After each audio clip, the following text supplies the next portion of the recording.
দীঘা ভ্রমণের দ্বিতীয় দিনে আমরা বেরিয়ে পড়েছিলাম কাছাকাছি বিভিন্ন জায়গাগুলো ঘুরে দেখার জন্য।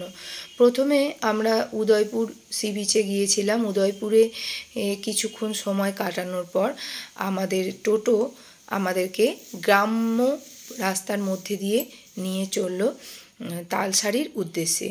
উদয়পুর সি বিচ যেহেতু উড়িষ্যা বর্ডারের কাছাকাছি, তাই এই গ্রামের রাস্তাগুলো এগুলো উড়িষ্যার ছোট ছোট গ্রাম। এর ভেতর দিয়েই আমরা এসে পৌঁছালাম তালসারি সুবর্ণরেখা নদীর মোহনায়।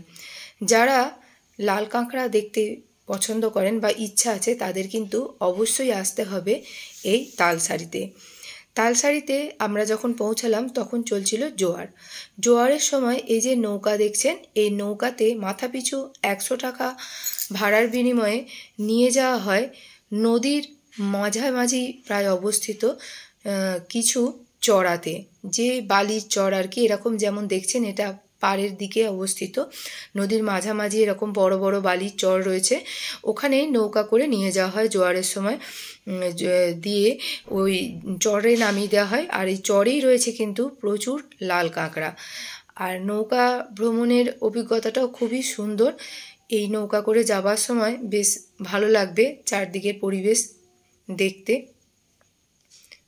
দেখুন এই যে দূরের চরটা, এখানে এই যে নৌকাগুলো ভেড়ানো হচ্ছে, এখানে কিন্তু রয়েছে লাল কাঁকড়া। আর এই যে পাড়ের অংশ, এখান থেকে কিন্তু এই নদীটা পেরিয়ে নৌকা করে আমরা এই চরে এসেছি। আমরা নেমেও পড়েছি।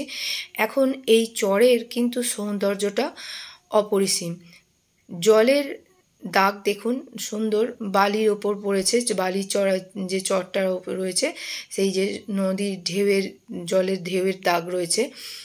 আর এই যে বিস্তৃত চরটা রয়েছে, পুরো চর জুড়েই রয়েছে প্রচুর ছোট বড় লাল কাঁকড়া। বালির ওপর দেখতে পেলাম এরকম সুন্দর আলপনার মতন ডিজাইন। আর বালিতে কিন্তু পাটা বসে যাচ্ছে, বালিটা এতটাই নরম। এরকম ঝিনুকও রয়েছে।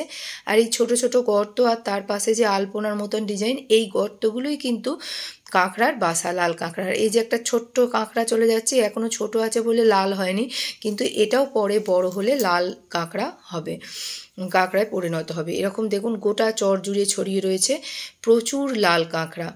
সাবধানে এদেরকে দেখে ফিরে আসাই ভালো, কারণ অতিরিক্ত পায়ের শব্দ বা মানুষের অতিরিক্ত আওয়াজে কিন্তু এই কাঁকড়াগুলো ঢুকে যাচ্ছে ওদের গর্তের মধ্যে। তাই খুব শান্তভাবে পা ফেলে বা কোনো রকম শব্দ না করে এদেরকে দেখতে হবে। আর একটা কথা আপনাদেরকে এই প্রসঙ্গে বলে রাখি, যে যখন এখানে ভাটা চলে তখন কিন্তু এই নৌকা করে আর এই চরে এসে কাঁকড়া দেখতে হয় না, তখন আছে বাইকে ভ্রমণের ব্যবস্থা।